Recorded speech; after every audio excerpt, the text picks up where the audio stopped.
নমস্কার, আপনারা দেখছেন রাজশিক্স, সঙ্গে আমি সৌমাদিত্য। অন্ন দেবতার একটি বিশেষ এপিসোডে আপনাদের আরও একবার স্বাগত জানাই।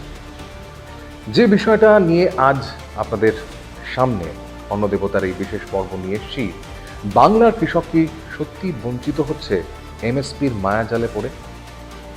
ধরুন, আপনি আজ বাজারে আলু কিনলেন 50 টাকা কিলো দরে, কিন্তু জানেন কি যে কৃষক এই আলু হাড় ভাঙা খাটুনি দিয়ে ফলিয়েছেন তার পকেটে কত টাকা গেছে? মাত্র 10 থেকে 15 টাকা। আর বাকি 35 টাকা কোথায় উধাও হলো? সরকারের খাতায় নাম আছে এমএসপি বা সহায়ক মূল্য, কিন্তু গ্রাউন্ড রিয়েলিটি বলছে অন্য কথা। আজ রাজশিক্সে আমরা তুলে ধরব সেই মায়াজাল যা কৃষকের থালা থেকে ভাত কেড়ে নিচ্ছে আর ফোরেদের পকেট ভরাচ্ছে।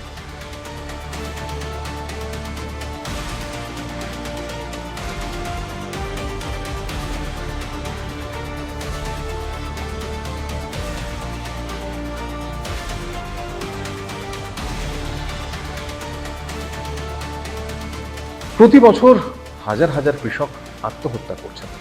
কেন? কারণ তারা ফসল ফলাতে জানেন কিন্তু ফসল বেচতে জানেন না। সরকার বলছে এমএসপি বাড়ানো হয়েছে, কিন্তু আমাদের তদন্ত বলছে দেশের মাত্র 6% কৃষক এই সুযোগ পাচ্ছেন।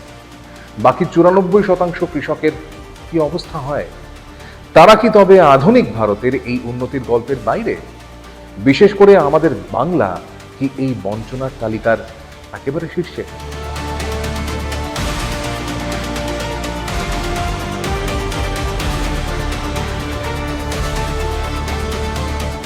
আমরা আজ কথা বলবো সেই সাদা কাগজের চিরকুট নিয়ে, যার কোনো আইনি ভিত্তি নেই, অথচ বাংলার কৃষকের ভাগ্য লেখা হয় সেখানে।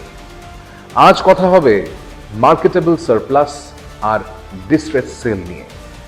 জানবো কেন কৃষক ফসল ধরে রাখতে পারে না, আর কেন তাকে অভাবী বিক্রি বা ডিস্ট্রেস সেল করতে হয়। আজকের পর্বে শুধু খবর নয়, এটা বাংলার মাটির কান্না আর বাজারের কারচুপির এক সলিড ডকুমেন্ট।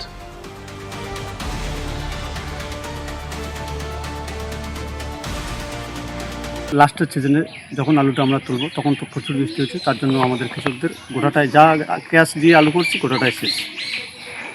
এই যে সরকারি সুযোগ সুবিধা কি এই আপনাদের যে ফসল ক্ষতি হয় বা দাম পান না, তখন সরকারের তরফে কোনো উদ্যোগ গ্রহণ করা হয় আপনাদের জন্য? তখন লাস্টের দিকে সরকার একটা ইসে করছে যে আমাদের নাকি একটা ক্ষতিপূরণ দিবে। আমরা এডিও অফিসে গিয়ে ইসে করছি, ফর্মটা ফিল আপ করে জমা দিচ্ছি, কিন্তু এখনও পর্যন্ত কোনো সুরাহা পাইনি।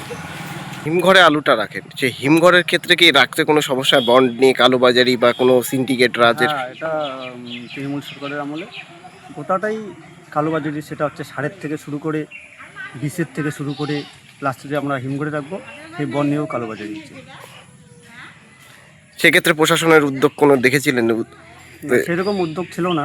ভিতরে ভিতরে যেগুলো দালালি করতো 2000 টাকার 50,000 6,000 এইভাবে টাকা নেওয়া। না, আপনারা যখন আলুটা বিক্রি করেন সেক্ষেত্রে কি কালোবাজারি হতো কোথাও? আলু যখন বিক্রি করি আমরা তো বলতে পারি না সেভাবে, পাইকাররা কী করে, যখন এখনও বাজার 30,000 25,000 টাকা, 1 বিঘে আলু করতে আমাদের 30-40,000 টাকা খরচা হয়ে যায়। রিজার্ভ ব্যাংকের একটা গবেষণা বলছে আপনি 1 টাকা খরচ করলে কৃষকের হাতে মাত্র 30 থেকে 50 পয়সা যায়। বাংলার গ্রামে গঞ্জে এদের আমরা বলি ফোরে। এই ফোরে বা মিডলম্যানরা কৃষকের আর বাজারের মাঝখানে একটা দুর্ভেদ্য দেওয়াল তুলে রেখেছে। এপিএমসি মান্ডিগুলো তৈরি হয়েছিল কৃষককে রক্ষা করার জন্য, কিন্তু সময়ের সঙ্গে সঙ্গে সেগুলোই হয়ে উঠেছে শোষণের আখড়া।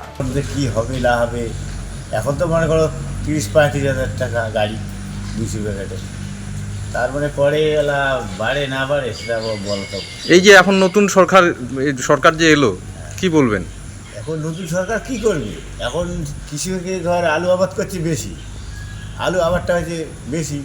এবার মনে করো সারা জায়গায় আলু আবাদ, আসাম ত্রিপুরা সব থেকে কিছু আলু আবাদ হয়, একটু টানটা কম আছে, সেদিন তো দামটা কম। নতুন সরকার এখন পরে কি সিদ্ধান্ত নেয় না নেয়, নতুন সরকার তো বলছে তুমি কোথায় আলু পাঠাও ব্যবসায়ী, তাতে কোনো আপত্তি নেই। আলু পরিস্থিতি খুব খারাপ, বাজার নাই, আলু তো পচে যাচ্ছে, আর নতুন সরকার কি করে, আলুর বাজার তো হওয়া লাগে। যে আপনারা যখন হিমঘরে আলুটা রাখতে যান সেক্ষেত্রে কি কোথাও সিন্ডিকেট বা কালোবাজারি বা বন্ড নিয়ে কালোবাজারি হয় এমন কোনো সম্মুখীন হয়েছে? আগে হয়েছিল, আগের বছরে হয়েছিল। আগে যে 15 বছর ছিল, 15 বছর যাবো না, কালোবাজারি ছিল। আমরা বন্ড পাই না, যদিও বন্ড পাইতে 20 প্যাকেটের উপর পাই না। 10 প্যাকেট 20 প্যাকেট দিয়ে আমার কৃষক লোকের হয়। এই যে অনেক সময় আপনাদের যে আলুর ক্ষতি হয়, এই যে এই বছরও হলো, যেখানে দেখা গেল যে বৃষ্টির কারণে আলু পচে যাচ্ছে, সেক্ষেত্রে সরকারি সুযোগ সুবিধা আপনারা আলু চাষিরা কি পেয়েছেন কোনো? না, পাই নাই, পাওয়ার কথা ছিল, কই সরকার তো আর নিল না, প্রাক্তন সরকার। এখন তো প্রাক্তন সরকার আছে, এখন তো নতুন সরকার কি করে। পরেরা বা পাইকাররা যারা রয়েছে তারা কি আপনাদেরকে কালোবাজারি করে দামটা অন্য জায়গায় বেশি বিক্রি করছে, আপনাদের কি কম দামে দিচ্ছে? না, এখন তো আমরা উপরের কথা বলতে পারি না, কারণ আমাদের কাছে 3 টাকার উপর নেয় না, বাজার নাই, আলুর ক্লেম হইতেছে, অনেক কিছু সমস্যা দেখাচ্ছে। ভিন রাজ্যে আলু পাঠাতে পারছে এই মুহূর্তে? এই মুহূর্তে তো ভিন রাজ্যে আলু পাঠাই নাই এবছর ভোট টোট ছিল, অনেক কিছু দুর্গমের জন্য। এবার আলু পোষা, ভিন রাজ্যে যাওয়ার জন্য আলু পচে যাচ্ছে, গাড়ি ক্লেম খাচ্ছে পাইকাররা, এই জন্য আলুর দামটা হইল না, জমিতে জল বাজি গেল। আপনি হয়তো ভাবছেন সরকার প্রতি বছর এমএসপি ঘোষণা করে, তাহলে সমস্যা কোথায়? সমস্যা হলো অ্যাক্সেস বা সুযোগে। সোর্স বলছে বাংলার মতো রাজ্যে প্রকিউরমেন্ট ইনফ্রাস্ট্রাকচার বা সরকারি কেনাকাটার পরিকাঠামো পাঞ্জাব কিংবা হরিয়ানার তুলনায় অনেক দুর্বল।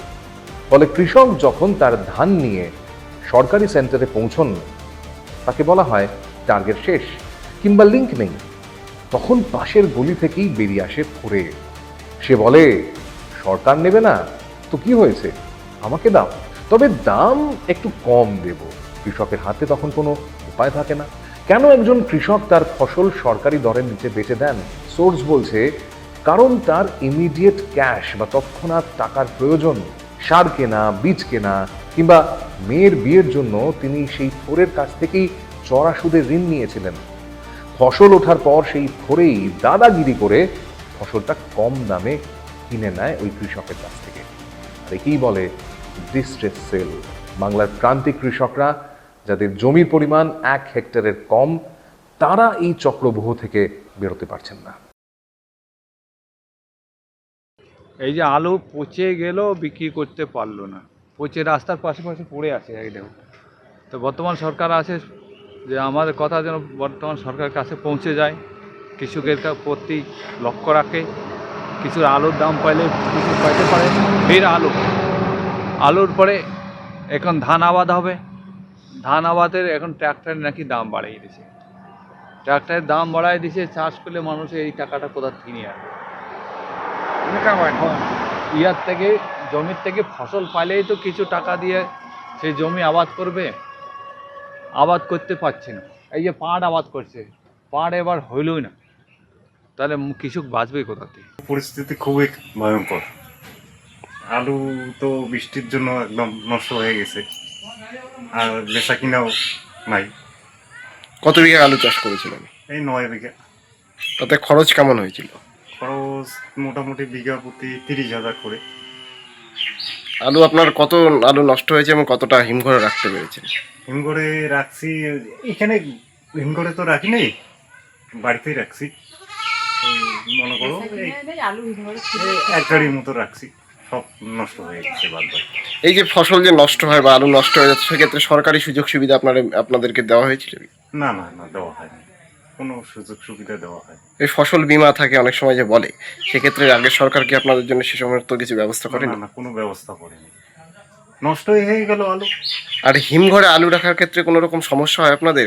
কোথাও কালোবাজারি বা সিন্ডিকেট? হ্যাঁ, সমস্যা হয়। ওই বন্ড পাওয়া যায় না।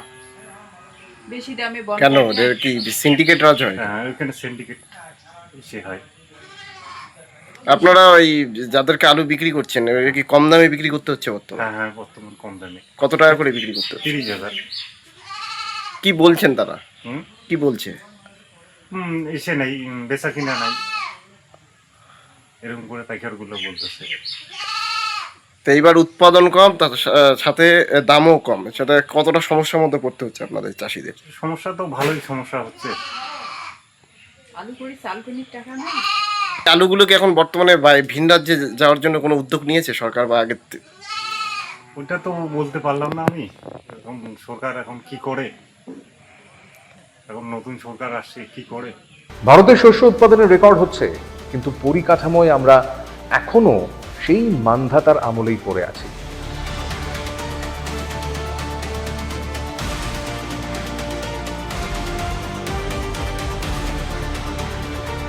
পঁচিশ থেকে 30% ফসল নষ্ট হয়ে যায় শুধুমাত্র সঠিক কোল্ড স্টোরেজ বা লজিস্টিক্সের অভাবে। বাংলার আলুর কথাই যদি ধরেন, স্টোরেজে জায়গা নেই, তাই কৃষক বাধ্য হয়ে রাস্তার ধারে আলু ফেলে দিচ্ছে, অথচ আপনি সেই আলুই 10 দিন পর চড়া দামে কিনছেন। সরকারের মেক ইন ইন্ডিয়া স্কিমে ফুড প্রসেসিং নিয়ে অনেক বড় বড় কথা আছে, কিন্তু বাংলার গ্রামে কি তার একটাও কারখানা পৌঁছেছে? আর বাংলার কৃষকদের শুধুমাত্র বাজার নয়, প্রকৃতি আর বন্যপ্রাণীর সাথেও লড়তে হচ্ছে। ঝাড়গ্রাম, বাঁকুড়া কিংবা উত্তরবঙ্গের ডুয়ার্স বিঘের পর বিঘে ধান বা আলু এক রাতে শেষ করে দিচ্ছে বুনো হাতির পাল। ফরেস্ট ডিপার্টমেন্ট যে ক্ষতিপূরণ দিচ্ছে তা অত্যন্ত কম এবং আসতে অনেক দেরি হয়। সোর্স বলছে হাতিরা এখন ঘাসের বদলে শস্য খেতে অভ্যস্ত হয়ে গেছে, কারণ জঙ্গলে কোনো খাবার নেই। বাজারের ফোড়ে আর জঙ্গলের হাতি মাঝখানে পিষ্ট হচ্ছে বাংলার কৃষক। সরকার বলছে ডিজিটাল ইন্ডিয়া সমাধান করে দেবে। NAM পোর্টাল চালু হয়েছে যাতে কৃষক সরাসরি সারা ভারতের বায়ারের সঙ্গে ফসল বেচতে পারে বা কথা বলতে পারে। কিন্তু ইন্টারনেটের স্পিড আর ডিজিটাল লিটারেসির কি খবর? বাংলার প্রান্তিক কৃষক কি জানেন স্মার্টফোনে কিভাবে বিডিং করতে হয়?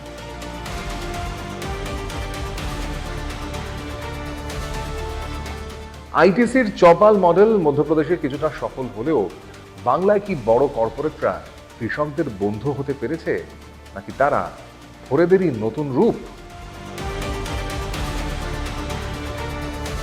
ভয়াবহ দাম পাইতেছি না, আলু দিনে ফেলে ফেলতেছি, নদীতে ঢালতেছি, আর কৃষক হাহাকার হইতেছে। হ্যাঁ, খুব দুশ্চিন্তায় আছি, পয়সা করি নাই, খুব ভয়াবহভাবে চলতেছি। আলুটা একটু বাইরে একটু রপ্তানি করার চেষ্টা করুক। যদি বাইরে রপ্তানি হয় তাহলে কৃষকরা ভালো দাম পাবে, আর কৃষকরা ভালো দাম পালেই মনে করে যে সবাই ভালো দাম পাচ্ছে, তাই না? সবারই মনে করে যে মাথায় হাত, সবারই সেই মাথায় হাত থেকে সবার হাতটা সরে যাবে। ঠিক আছে, এতটুকু বলতে চাই যে সরকার একটু আলুটার দিক দিয়ে একটু নজর করুক। ঠিক আছে, আর এবছর স্টোরে যতগুলো স্টোরে আছে, কোল্ড স্টোরগুলোতে বেশিরভাগ চাষিদের আলু আছে। ঠিক আছে, তো চাষিদের বাছাক, এতটুকুই আমি বলি। আগে যেরকম ছিল, যে বাজার ছিল তাতে তো কৃষকের মোটামুটি লাভ হয়েছিল, আর এবছর যে পরিস্থিতি দেখি আলুর, তাতে কৃষকরা বাঁচতেছে না। আমরা যেটুকু করেছি নিজের টাকা থেকেই করেছি। এই যে দেখা যেত যে হিমঘরে রাখা যেত না, হিমঘরে রাখতে গেলে সিন্ডিকেট নানান রকম সমস্যার মধ্যে পড়তে হতো আপনাদের, মানে মূলত চাষিদের। সেক্ষেত্রে কি বলছেন যে কোনো রকম কি সুযোগ সুবিধা হতো তখন? হতো না, সুযোগ সুবিধা আমরা পাইনি। আমরা আলু তুলেছি, স্টোরে নিয়ে গেছি, ওরা বন্ধ করে দিয়েছে। এইভাবে কিছু বলে যে এই সুযোগ আছে, এই সুযোগ নেই, ও সব কিছু কারণ দেখায়নি। আমরা গেছি, আলু ভরেছি, চলে গেছি, কোনো সুযোগ পাইনি। কিন্তু তো বলা হতো যে চাষিদের ক্ষেত্রে বলা হতো বারংবার চাষিদের বিমা করা আছে, চাষি ক্ষতিপূরণ হলে চাষিরা ক্ষতিপূরণ পেয়ে যেত। সেই ক্ষেত্রে কি আপনারা ক্ষতিপূরণ পেতেন? না, আমরা কোনো দিনই পাইনি, কোনো দিনই পাইনি। সামনে বছর সব আলু পচে গেছে স্টোর থেকে, এরমও পাইনি চাষি, স্টোরেই পচে গেছে, পাইনি। কীভাবে তাহলে চাষিদের জন্য, চাষিদের কথা কি কেউই ভাবে না? না, চাষিদের জন্য কেউই ভাবে না, চাষিদের জন্য কেউই কোনো কথা ভাবে না। সারের দামের বস্তায় যা লেখা আছে তার থেকে বেশি দাম নিচ্ছে, এরকম তো দেখা গেছে। বস্তায় এক প্রিন্ট আছে, তার থেকে দাম বেশি নিয়ে।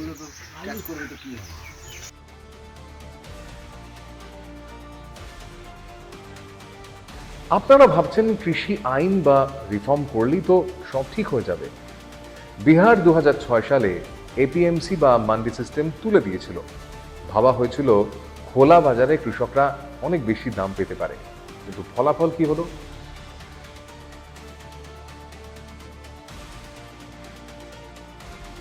তথ্য বলছে বিহারে কৃষকের আয় আজ দেশের মধ্যে সর্বনিম্ন।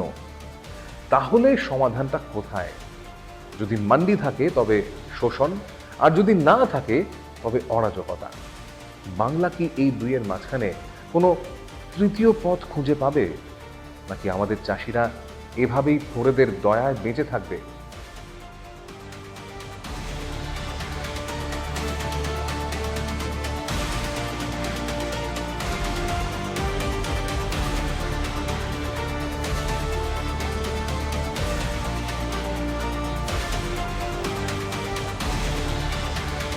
আমাদের রাজ্যে তো ধরুন এই অঞ্চলে হুগলিতে প্রচুর আলু চাষ হয়, তাতে কি সেই জন্যই কি চাষিরা ক্ষতিপূরণ পায় না ঠিকভাবে? সেটা তো এখন কীভাবে কী যে পড়বে সেটা আমি ঠিক বলতে পারবো না, কিন্তু বেশিরভাগ চাষিরাই ওইভাবেই সরে যাচ্ছে। এবং আলুর দাম নেই, এবার একটা বস্তার দাম মোটামুটি 45 টাকা, আলুটার দাম হয়েছে 150 টাকা, 140 টাকা। তাহলে বস্তাটা দিয়ে তাহলে আলুটার দাম হলো 100 টাকা। তাহলে চাষি কী পাবে?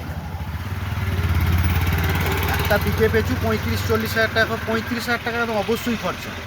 আমরা পাচ্ছি ক টাকা বিঘেই, হয়তো 10,000 টাকা। মালটা যখন চাষিদের মাল উঠছে তখন বেচে কেচে আমরা পাচ্ছি 10,000 টাকা। তাহলে মানে আমার পুরো ঘর থেকে দিতে হচ্ছে। তারপরে তো বাইরে যাওয়াও বন্ধ হয়ে হ্যাঁ, গেছে। বাইরে যাওয়াটা বন্ধ। যেমন বাইরে কোনো মাল যাচ্ছে না, যেমন আলুই বলুন আর বা অন্য কিছুই বলুন, কোনো কিছুই যেতে চাইছে না, সব স্টেট বন্ধ। কোনো জায়গায় যদি আমাদের মাল যেত তাহলে সেই মালটার হয়তো দাম আসতো, বা ওদের জিনিস আমাদের এদিকে আসতো, আমাদের জিনিস ওই জায়গায় যেত, তবে দাম বাড়ত। কিন্তু এটাও না সরকারের মধ্যে, এই বন্ধ হয়ে যাওয়া দেখছেই না কিছু। বন্ধ হয়ে যাওয়ায় কি চাষিরাই ক্ষতির মুখে পড়লো বাইরে না যাওয়া? হ্যাঁ, বাইরে না যাওয়ার জন্য চাষিরা এই ইয়েটা হচ্ছে। আলু রাখতে গেলে সিন্ডিকেট হিমঘরে রাখতে পারতেন? না, আমি তো খুব একটা রাখতাম না, আমি বেশিরভাগ মাঠে দিয়ে বিক্রি করে দিতাম। কেন মাঠে বিক্রি করলে থেকে তো রেখে দিলে তো আপনি দাম পেতেন বেশি। দাম পেতাম, এবার আমরা তো হচ্ছে পূজা এই জন্য টাকা পয়সা দরকার, এই জন্য হিম করে বেশি ওই বীজ আলুটা রাখার মতো খালি রাখতাম, বাকি আলু বিক্রি করে দিতাম। কোনো সুযোগ সুবিধা এতদিন হয়নি আপনার? না, চাষিরা সেই অবহেলাই পড়ে আছে। হ্যাঁ, এবার এই নতুন সরকার এসেছে, যদি মুখ পান যদি চাই, কোনো সুযোগ সুবিধা যদি করে দেয়, তাহলে আবার গত বছর চাষ হবে, নাহলে চাষ বন্ধ হয়ে যাবে। হ্যাঁ, কি রাখছেন আপনার আলু চাষ হিসেবে নতুন সরকারের কাছে, কি দাবি রাখছেন, কি করলে আপনাদের অন্তত সুবিধা হবে? আমি ওটা এই দামটা ঠিক মতো যদি রাখে তবু চাষি অনেক পয়সাটা পায়। হ্যাঁ, আর বাইরে যদি মালটা পাঠাতে পারে তাহলে বাজারটা আরও হাই থাকে। না, আমরা কোনো সুবিধা পাচ্ছি না। সারের দাম বেশি, আলু মানে লেবারের দাম বেশি, সেইগুলো নিয়ে আমরা চাষ করছি। যখন বেচতে যাচ্ছি আলুর কোনো দাম পাচ্ছি না, যার জন্যে আমরা আলু চাষ একদম টোটালি মানে বন্ধ করে দিচ্ছি। কারণ আমরা খেটে খুঁটে দুটো যে পয়সা পাবো সেই পয়সা আমরা কোনো দিন দেখতে পাচ্ছি না, মানে নিয়মিত আমরা পয়সা পাই না, আমরা প্রতিটি লস খাচ্ছি। তা যার জন্যে আমরা চাষবাস বন্ধ করে দিচ্ছি। আমি একটা পাখিতে মানে চাষির ছেলে, আমি চাষ করছি, দেখুন মানে মাঠেই দাঁড়িয়ে আছি, আমি চাষ করে খাই। তা আমরা চাষে পাচ্ছি না, যার জন্য আমরা রোড মাজুরি করে খাই। তো এইভাবে চলছে। কিন্তু গত তৃণমূল সরকার তো বলেছিল যে চাষিদের অনেক রকম ব্যবস্থা করা হয়েছে, চাষ ক্ষতি হলে, প্রাকৃতিক বিপর্যয় হলে তার ক্ষতিপূরণ, আপনাদের সমস্ত আলুর বীজ দেওয়া, এগুলো কি কিছুই করেনি তারা? না, কিচ্ছু পাইনি, আজ পর্যন্ত আমরা কিচ্ছু পাইনি। আমাদের কোনো যে মানে তৃণমূল সরকার বলেছিল যে নাম ফেসিলিটি দেবো, কোনো কিচ্ছু আমরা পাইনি, যার জন্য আমরা পুরো লস খাচ্ছে। মানে চাষিরা, শুধু আমি নয়, বহু চাষি এরকম আলু চাষ বন্ধ করে দিচ্ছে, ধান চাষ বন্ধ করে দিচ্ছে। কি করবে চাষিদের, মানে ঘর থেকে টাকা নিয়ে গিয়ে যেটা মানে চাষিদের ঢোকাচ্ছে সেগুলো আমরা পাচ্ছি না।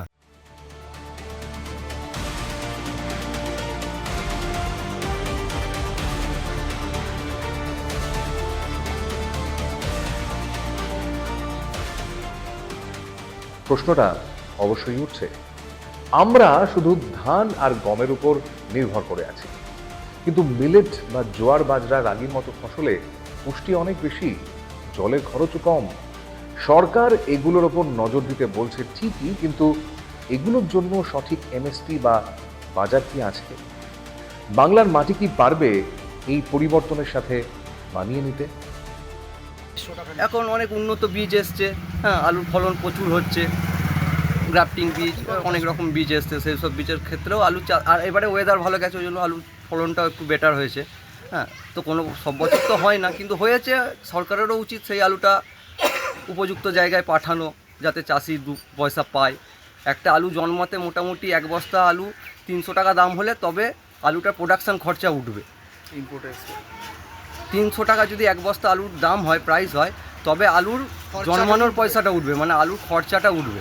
বিঘে যদি 80টা আলু হয়, সেক্ষেত্রে আলুর দাম ম্যাক্সিমাম 400 থেকে 500 হলে তবে চাষি দেখতে পাবে। একটা চাষি 4 মাস খেটে আশা করবে সে 10-15 টাকা ইনকাম করতে বিঘা প্রতি, তবে তো সে একটা সংসার চালাবে। তার এখন একটা সংসার চালাতে যা হচ্ছে, তেলের দাম, ডালের দাম, কিছুরই সবেরই তো দাম ঊর্ধ্বমুখী। মেন কথা হচ্ছে বিগত সরকার যে সব থেকে বড় বিষয় যে বাইরে আলু যাওয়াটা বন্ধ করেছিল, এতেই কি চাষিরা ক্ষতির মুখে? হ্যাঁ, এটা তো একটা বিশাল ম্যাটার। আলু যেহেতু বাইরে যাওয়া বন্ধ, ট্রান্সপোর্টিং বন্ধ, তো চাষিরা তো হিমঘর থেকে আলু না বেরোলে চাষিরা তো দাম পাবে না। ব্যবসাদাররা তো আলু না পাঠাতে পারলে কী করে কী হবে। আর এখানে ব্যবসাদারই প্রফিট। ওরা আলু মানে চাষির থেকে বন্ড নেবে, ও তখনও পয়সা কামাবে। ব্যবসাদারদেরই প্রফিট, চাষিদের কিছু প্রফিট নেই। 2026 সালে ভারতের অর্থনীতি 5 ট্রিলিয়ন হওয়ার স্বপ্ন দেখছে, কিন্তু সেই স্বপ্নের ভিত যদি নড়বড়ে হয়, তবে অট্টালিকা ভেঙে পড়বেই। বাংলার কৃষকরা কোনো ভিক্ষা চান না, তারা তাদের ফসলের ন্যায্য মূল্য চান। তারা চান ফোরেদের থেকে মুক্তি এবং সরকারি কেনাকাটায় স্বচ্ছতা। আমাদের দাবি খুব স্পষ্ট, এমএসপি কে আইনি গ্যারান্টি দিতে হবে এবং প্রান্তিক কৃষকের জন্য গ্রামে গ্রামে ছোট ছোট প্রকিউরমেন্ট সেন্টার খুলতে হবে।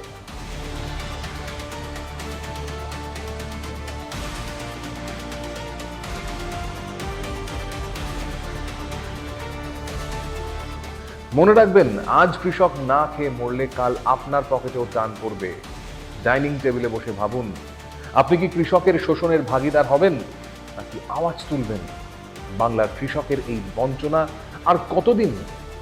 জবাব চাই আমাদের। আজ এখানেই শেষ করছি। আপনাদের কি মতামত অবশ্যই কমেন্টে জানান, আর দেখতে থাকুন রাশ 6। জয় হিন্দ।